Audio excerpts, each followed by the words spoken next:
Capítulo 36. A primeira coisa que notei ao sair da cama naquela manhã foi uma folha de papel perto da porta de ligação entre as duas suítes. Devagar me abaixei para pegá-la. A letra de Lucas, corrida e ligeiramente inclinada, era inconfundível.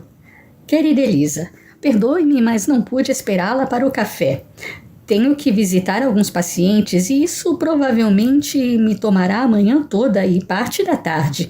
Suponho que perderei o almoço também, mas adoraria encontrá-la mais tarde, se estiver disposta, e eu espero fervorosamente que esteja. Basta entrar na carruagem por volta das 2. Caso esteja interessada em saber, sua música fez muito por minha cabeça atormentada, diferentemente do que acontecia na Itália depois que eu lidava com um trauma. Dormi o sono dos justos. Obrigado. PS, não fique zangada, mas estou levando Samuel comigo. Não tive alternativa, já que ele sequestrou minha maleta.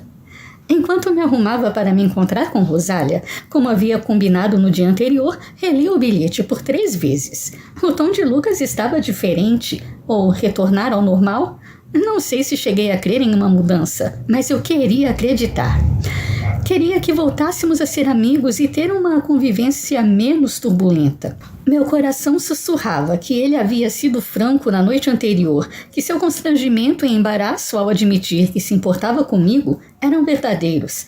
E meu coração também sussurrava que amigos não era bem o termo que teria escolhido, mas eu já havia me metido em muitas confusões por causa dele.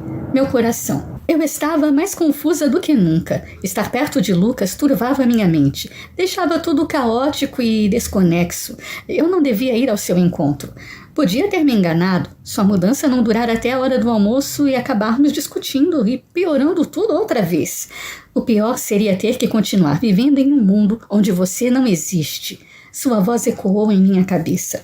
Admirei-me no espelho, conferindo se estava apresentável e passei a mão em um chapéu e um par de luvas antes de deixar o quarto.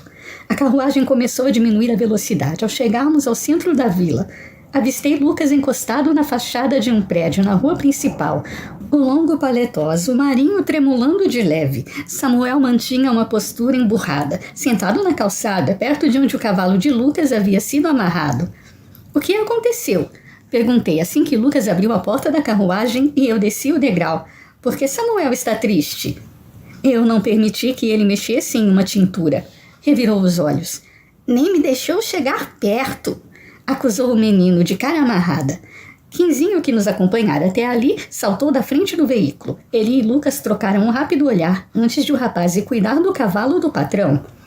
Eu já expliquei, Samuel. Lucas suspirou exasperado. Existem substâncias que podem fazer mal para você. Mas como eu vou me tornar um médico se você não deixa eu aprender? O menino ficou de pé, as mãos fechadas em punhos apertados ao lado do corpo. Lucas esfregou o pescoço. Como eu também já disse, você vai ter que estudar muito antes de colocar esses dedinhos ansiosos em qualquer componente químico. Pois então, o doutor me explique. Como eu vou fazer isso se eu sou burro demais para aprender a ler? Eu já disse que você não é burro, falei magoada. Ninguém devia se ter assim em tão baixa conta, muito menos uma criança. E eu adoraria provar quanto está equivocada a esse respeito ensinando você a ler. Não tenho dúvida de que será capaz de aprender. O menino arqueou as sobrancelhas, abriu a boca para dizer alguma coisa, mas mudou de ideia. Será que podemos comer? Eu estou com fome. Ele não esperou que um de nós respondesse e rapidamente subiu na carruagem, sentando-se ao lado de Eustáquio. Lucas olhou para mim, uma expressão divertida no rosto corado de sol. Eu diria que o apetite de Samuel é algo a ser estudado. Não faz 2 horas que almoçamos. Então, estamos indo comer alguma coisa na confeitaria? Perguntei curiosa. Vamos comer. Ele pegou minha mão e segurou a porta para que eu entrasse. Aquele meio sorriso iluminando seu rosto. Mas não na confeitaria. Onde então? Você vai ver. A carruagem deixou a vila e tomou a direção da cidade. Acompanhei a paisagem mudar de campos verdejantes para montanhas rochosas e de novo para planícies. Pensei que ele estivesse me levando a algum restaurante na cidade, mas a carruagem parou na metade do caminho, em uma taberna de beira de estrada. Olhei para o lugar pela janela. O prédio de 2 andares tinha tábuas em toda a fachada e uma larga varanda em um dos lados. Lá dentro havia música e a chaminé cuspia fumaça sem parar. O aroma de comida dançava no ar. Imagino que conheça os mais finos restaurantes. Lucas abriu a porta, mas aposto que nunca tomou uma boa caneca de cerveja em uma taberna. Eu nunca tomei uma caneca de cerveja em lugar nenhum. Seus olhos se arregalaram em um espanto fingido. Uma jovem refinada como você nunca tomou uma caneca de cerveja? Não, não pode ser. Tenho que retificar esse erro imediatamente. Venha. Dei risada, aceitando a mão que me ofereceu para me ajudar a descer, e não a soltou de imediato quando eu estava do lado de fora. Você me disse que viu pouco do mundo. Ele me encarou com ansiedade. Sei que uma taberna não parece ser grande coisa, mas achei que gostaria de ampliar seus horizontes. Foi por isso que me trouxe aqui? Pisquei, surpresa. É um dos motivos. O outro é que eu quero passar uma tarde com você, sem ter minha família por perto. Por mais que eu vos ame, quero estar apenas com você e Samuel, adicionou, relanceando o menino que pulava da carruagem. Contanto que ele tenha comida no prato, teremos paz. Por quê? Por que quer ficar sozinho comigo? Eu não estava conseguindo pensar com muita clareza naquela tarde. Como poderia, se os cantos da boca de Lucas se ergueram de leve em um sorriso travesso que fez meus joelhos tremerem? Ele estava flertando comigo? Porque somos amigos. O sol da tarde fez com que seus cabelos brilhassem como ouro. E por que eu seria um tolo, se não quisesse ter alguns momentos a sós com uma mulher como você? A propósito, este seu vestido é demoníaco, Elisa. Ah, sim, ele estava. Senti as bochechas esquentando e baixei os olhos para meu traje verde escuro, com renda dourada na cintura e no decote. Estava tão aturdida que mal registrei que ele e Samuel me escoltaram para dentro da taberna. O lugar tinha cheiro de álcool, comida e suor. Um homem cuja perna lhe faltava tocava animadamente um violino em um canto. As mesas de madeira rústica estavam todas ocupadas. Ao passar por uma delas, meus olhos cruzaram com os do Sr. Matias. O rapaz estava sozinho, um jornal nas mãos, e pareceu surpreso ao me ver ali. Ainda assim, fez um educado aceno de cabeça. Lucas não foi tão entusiasmado ao cumprimentá-lo enquanto puxava uma cadeira para mim. Um garçom logo apareceu, e Lucas pediu alguns petiscos, um refresco e 2 canecas de cerveja. Samuel olhou pela janela para um grupo de crianças que brincava com tacos nos fundos do estabelecimento. Lucas foi todo atenção, perguntando sobre minha manhã pouco produtiva. Eu havia almoçado com a mãe dele e elaborado o cardápio da semana. Fim. Assim que o garçom trouxe a comida e as bebidas, Samuel voltou a atenção para os pratos. Salsichas, carne de porco, pão, manteiga, batata cozida, tortas fritas e cerveja. Experimentei um gole da bebida. E quase a cuspi de volta. Era amarga e densa. Não tinha bolhas, mas a espuma que se prendeu em meus lábios fez cócegas. E achei interessante a maneira como adormeceu de leve minha língua. No segundo gole, eu a apreciei ainda mais. Samuel comeu em menos de 1 minuto a pequena montanha que Lucas colocara em seu prato. E tudo o que restou sobre a porcelana decorada em azul foram migalhas. Voltou a olhar as crianças. Por que não vai até lá? Sugeri. Talvez precisem de mais um na equipe, mas fique sempre onde eu possa vê-lo, está bem? Sim, está bem. Com 4 saltos ele estava na saída, mas alguns e parava do lado de um garoto. No instante seguinte, tinha um taco nas mãos. Que tal a cerveja? Lucas perguntou, atraindo minha atenção. Bem, não tem bolhas, mas eu diria que pode ser promissora. Levei a caneca de volta aos lábios. Os cantinhos de sua boca estremeceram enquanto ele pegava sua bebida. É verdade, você gosta da sensação das bolhas em seus lábios e do meu cavanhaque. Deu um gole em sua cerveja. Engasguei com a minha. Lucas fez menção de se levantar para me acudir, mas fiz um gesto para que permanecesse onde estava. Procurei um guardanapo sobre a mesa enquanto tossia e não encontrei nenhum. Ele me estendeu seu lenço. Costumava frequentar a taberna? Achei que o garçom reconheceu. Falei, assim que me recompus, tentando distraí-lo. Por que ele não esquecia que eu tinha dito aquilo? De vez em quando. A comida é muito boa. Espetou um pedaço de porco frito. Às vezes meu horário de almoço é um tanto tumultuado. Ele começou a me contar um pouco mais sobre seus atendimentos que, às vezes, acabava almoçando na casa de um paciente e, quando chegava em outra casa, o convidavam para almoçar de novo e Lucas aceitava para não ofender a família, mesmo sentindo que se comesse mais um pedaço de pão, ele lhe sairia pelas orelhas. Depois me narrou algumas histórias de sua infância e eu fiz o melhor que pude para prestar atenção. Não foi fácil, já que meu cérebro parecia flutuar dentro da cabeça. Passei a maior parte da minha infância de castigo, confessou. Becca sempre me culpava e minha mãe acreditava nela. Ela era a queridinha de todos nós, então ninguém a achava capaz de aprontar alguma traquinagem. Se ela havia aprontado alguma, a culpa só podia ser minha. Eu a influenciara a sair da linha, e isso acontecia só de vez em quando. Acabei rindo. Você não deveria rir. Ele fitou sua caneca, a desolação estampada no rosto, exceto nos olhos. Havia diversão neles. Devia ficar com pena de mim e um pouco revoltada com tamanha injustiça. Desmoralizado outra vez, abanou a cabeça. Eu já devia estar acostumado. Gargalhei de novo e ele prosseguiu com sua história. Fui beliscando um pouco da comida, bebericando a cerveja, enquanto o ouvia falar, fascinada. Ele não era exatamente o Lucas por quem eu me apaixonara aos 15 anos e também não era o homem com quem me casara aos 20, mas uma mistura perfeita dos dois. E falou mais naquela tarde do que todo o período em que estávamos casados. Não vi o tempo passar, assim como também não sei o que aconteceu com o conteúdo da minha caneca. Só percebi que estava vazia quando o garçom apareceu com outra cheia. O grito animado das crianças me fez olhar para fora. Samuel ria às gargalhadas, enquanto corria de um lado para o outro com um taco na mão. Lucas também o observava. Você também sonhava em ser médico quando tinha a idade de Samuel? Eu quis saber. Ele ergueu os ombros. Não sei se era tão curioso quanto ele, mas as doenças nunca me assustaram. Até Becca ficar doente. Adicionou em voz baixa. Ela deve estar orgulhosa de você, Lucas. Esteja onde estiver. Ele fez um gesto de cabeça, mas seus lábios estavam apertados enquanto seu dedo desenhava a alça da caneca. Quer ouvir algo engraçado, Elisa? Não sou capaz de contar quantas vidas eu ajudei a salvar desde que me tornei um médico. Foram centenas, acho até que milhares.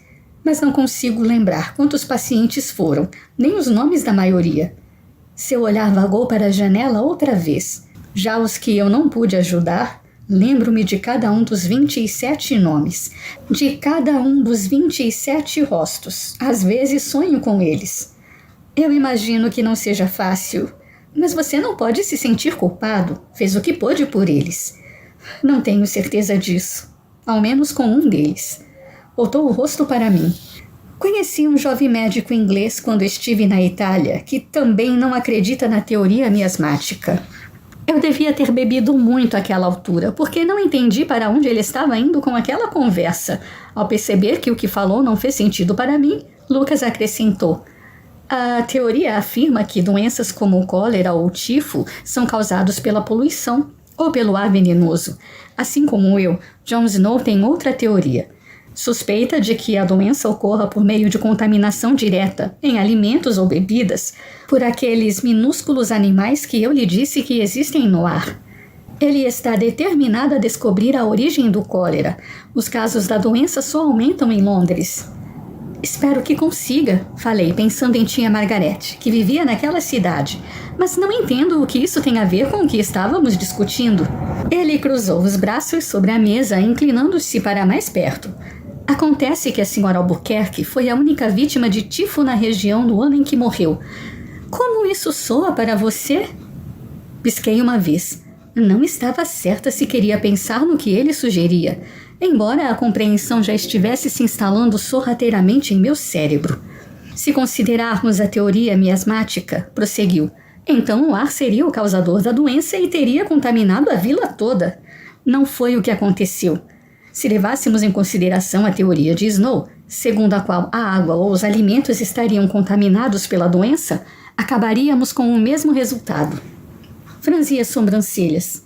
Está me dizendo que não foi o tifo que matou Adelaide? A senhora Albuquerque não tinha viajado recentemente. Então não, eu não acredito que tenha sido tifo. Ele pegou sua cerveja, mas não a bebeu. Eu vi o tifo acabar com a minha irmã Elisa. Vi a doença recair sobre a região onde morávamos e levar ao menos uma pessoa de cada família. Apesar de algumas semelhanças, o quadro de Adelaide era diferente. Não houve febre, por exemplo. Eu não tinha experiência suficiente para manter minha convicção na época, mas hoje, depois de tudo o que vi no hospital de Lodge, eu apostaria minha vida nisso. Salvei uma criança com um quadro muito semelhante ao da senhora Albuquerque. Eu suspeito de que o que a matou foi o oleandro, uma planta altamente venenosa cuja ingestão causa sintomas parecidos com os do tifo e outras doenças do estômago. Meu coração começou a retumbar em meus ouvidos conforme meus pensamentos se organizavam e eu compreendia o que ele havia dito. Lucas, você está me dizendo que Adelaide foi envenenada? Sim, eu estou. Seus olhos foram nublados por uma cortina sombria. Mas, Lucas, isso não faz sentido. Quem teria a intenção de fazer mal à senhora Albuquerque? Assim que a pergunta deixou meus lábios, a imagem de Miranda saindo da confeitaria, enquanto Adelaide se contorcia, me veio à mente. Ela tinha muito a lucrar se a esposa do amante morresse, como de fato aconteceu depois. Lucas pareceu ler meus pensamentos, recostando-se na cadeira e soltando uma pesada lufada de ar. Foi o que Almeida me perguntou quando lhe contei de minhas suspeitas, mas acredito que você tenha chegado à mesma conclusão que eu. Mas, meu Deus! Se ele estivesse certo, então Adelaide havia sido assassinada pela amante do marido? Pela madrasta de Valentina? Lucas, não pode ser. Eu estava com Adelaide. Miranda não se aproximou dela naquela tarde. Ela pode ter sido envenenada antes de sair de casa. O oleandro pode demorar a agir ou matar instantaneamente. Encolheu os ombros. Tudo depende da quantidade usada. Antes de sair, ele estava sugerindo que o Sr. Albuquerque, o pai de uma das minhas melhores amigas, o homem a quem meu pai recebera em casa toda semana durante mais de uma década, tramou a morte da esposa. Teve participação nela? Um arrepio gélido me subiu pela espinha e eu tremi na cadeira. Um ruído agudo, vindo do meu lado direito, me sobressaltou. Virei a tempo de ver o Sr. Matias meio em pé e o garçom tentando equilibrar a bandeja para que o caldo fumegante sobre ela não tombasse. Mas não deu tempo. O Sr. Matias gritou quando a sopa quente lhe escaldou o peito. Houve uma comoção. As pessoas falavam ao mesmo tempo em que o garçom tentava se desculpar e Matias gemia de dor. Lucas estava ao lado dele, num piscar de olhos. Tem algum lugar para onde eu possa levá-lo? Perguntou ao garçom. Há uma despensa nos fundos, doutor. Lucas olhou para mim. Poderia pegar minha maleta na carruagem? Fiz que sim e saí correndo. Conseguiu ver alguma coisa quando levou a maleta para o doutor? Samuel quis saber. Bem pouco. Eu tinha batido a porta. Um dos garçons abrira apenas uma fresta a mando de Lucas e pegara sua valise. Tudo o que pude ver foi a parte das pernas do Sr. Matias e Lucas meio curvado, aplicando alguma coisa em seu tórax. Samuel e eu esperávamos Lucas do lado de fora da taberna, sentados no degrau da varanda. O menino cogitara entrar na despensa do estabelecimento, mas acabou desistindo da ideia para não me deixar sozinha, o que achei muito galanteador. Mas eu estava desatenta. Mal ouvia o que ele dizia. Tudo o que Lucas me contara girava por minha cabeça até ela começar a doer. Não era possível. Adelaide não podia ter sido assassinada. E o Sr. Albuquerque não podia ter qualquer relação com isso. Eu o conhecia a vida toda. Ele era o pai de Valentina. Um pai um tanto relapso nos últimos tempos, mas antes de Miranda aparecer, ele sempre foi um pai. Bem, amoroso não seria a palavra, mas atencioso. Ele não podia estar envolvido em um assassinato. E Valentina? Meu Deus, se tudo aquilo fosse verdade, minha amiga estaria correndo perigo? Eu gosto de assistir o doutor consertando as pessoas. A voz de Samuel me chegou aos ouvidos. Ele é bom. Você tinha que ver como o paciente do acidente reclamou hoje de manhã. Elisa, parecia um bebê. Mas o Dr. Lucas nem ficou irritado e não respondeu às provocações. Ele é muito concentrado. Quer dizer, se você não estiver por perto, aí então ele se embanana todo. Afastei uma mecha que me caía no rosto. Isso não é verdade, Samuel. É sim. Pode perguntar para qualquer um. É por isso que eu nunca vou me apaixonar. Homens apaixonados se tornam uns bobalhões. Samuel! Meu rosto pegou fogo. Lucas não está apaixonado por mim. Está sim. Ele a importuna o tempo todo. E pensa em você o tempo todo. Sei disso porque ele fica com a cara esquisita assim, ó. Fez uma careta. É mais provável que ele faça essa cara engraçada porque está irritado comigo o tempo todo. Pois então, uma mulher só consegue irritar um homem desse jeito se ela é importante para ele. Acredite em mim, eu sou um homem, eu sei como os homens pensam. Falou como quem sabe das coisas. Por falar nisso, Elisa, eu andei pensando em outra coisa também. Você acha mesmo que eu posso aprender as letras? Mesmo que a professora tenha falado que... Já falei para esquecer o que ela disse. Apertei sua mão. Foi crueldade, Samuel. Se você quiser aprender, eu vou ter prazer em ensinar. E eu quero. E prometo que vou ser um bom aluno. Eu vou tentar, pelo menos. Eu preciso aprender a ler bem depressa. Uma ruga de preocupação surgiu entre suas sobrancelhas. O hematoma ainda era visível, mas começava a esmaecer nas bordas. Ora, e por quê? O Dr. Lucas só vai me deixar mexer nos vidros de remédio quando eu puder ler as etiquetas neles. Foi nesse instante que Lucas saiu da taberna, a maleta pendendo na mão. Ele está bem? Eu quis saber, me levantando. Sim, eu o levei para um dos quartos no andar de cima. Tive que dar a ele um pouco de ópio para que eu pudesse cuidar das queimaduras. O pobre acabou desmaiando. Soltou o ar com força. Eu sinto muito, Elisa. Não era esse o fim que eu havia planejado para esse encontro. Queria ter perguntado qual final ele havia imaginado, mas Samuel se adiantou. Então, se já acabou, a gente pode jantar? Outra vez, Lucas e eu perguntamos em uníssono. É que o cheiro está vindo lá de dentro e me deixando com fome. Lucas olhou para mim, uma sobrancelha arqueada. E por que não? Dei de ombros. Deve ter mais um pouco de cerveja, não? Você parece precisar de uma, doutor. Deus, sim. Esfregou o rosto. Obrigado. Nós retornamos para dentro e aos poucos Lucas voltou ao humor de antes. O meu, porém, sofrera uma drástica mudança. No canto, perto do sujeito com o violino, um grupo de homens jogava cartas. Houve uma pequena discussão e então eles ficaram de pé. Pensei ter visto o rosto do Dr. Duarte surgir entre a baderna. Estendi o braço, pegando a mão de Samuel. Elisa, assim eu não consigo comer, resmungou. O que foi? Lucas me perguntou. Uma senhora, de pouco mais de 1,5 metros e em idade avançada, se interpôs entre os cavalheiros, desferindo golpes com uma longa colher de pau, enquanto falava palavras que eu pouco ouvia fora do estábulo. A confusão se dissolveu e os homens voltaram a se sentar. E Duarte, graças a Deus, não estava entre eles. Eu devia ter imaginado ou confundido a figura dele com outro homem. O que foi, Elisa? Lucas perguntou de novo, soando preocupado. Voltei o rosto para ele e tentei sorrir. Não é nada.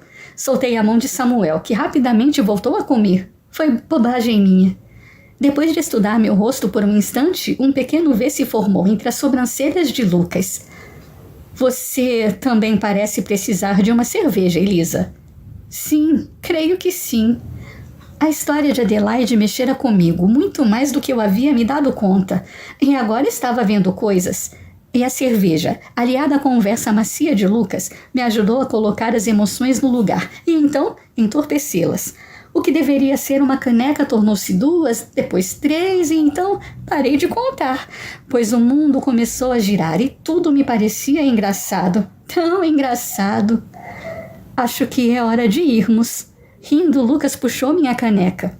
Precisei de ajuda para sair da taberna. Minhas saias teimavam em encontrar as mesas. Ou as mesas é que encontravam minhas saias. Não tenho certeza. Ao chegar do lado de fora, longe das vistas curiosas, Lucas passou um braço pelas minhas costas e o outro sobre os meus joelhos e me içou do chão.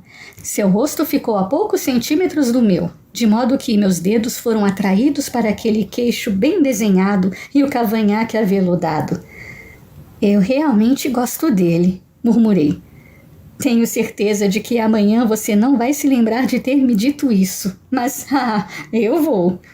Seus olhos faiscaram. É provável que não se lembre. Abri os braços.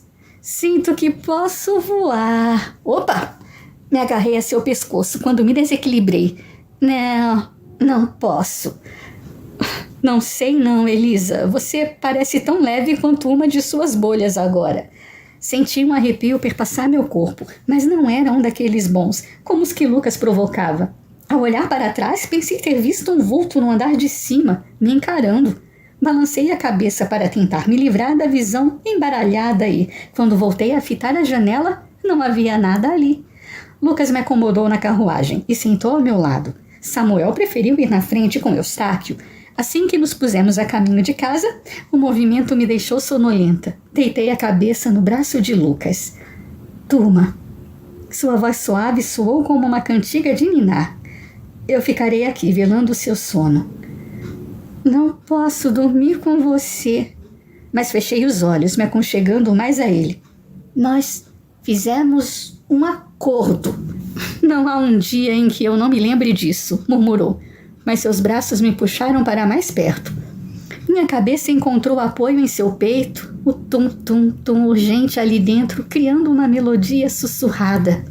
Lucas fez tudo ficar ainda melhor, quando espalmou uma das mãos em minhas costas e a outra se prendeu a meus cabelos, acariciando-os lentamente. Suspirei, contente, sentindo-me tão bem e protegida, como se tivesse acabado de chegar em casa depois de uma longa e cansativa jornada. Acabei adormecendo, mas em vez de voar, fui lançada a um pesadelo, onde eu retornava àquela confeitaria e assistia a Adelaide morrer, enquanto o Sr. Albuquerque e sua amante riam em júbilo.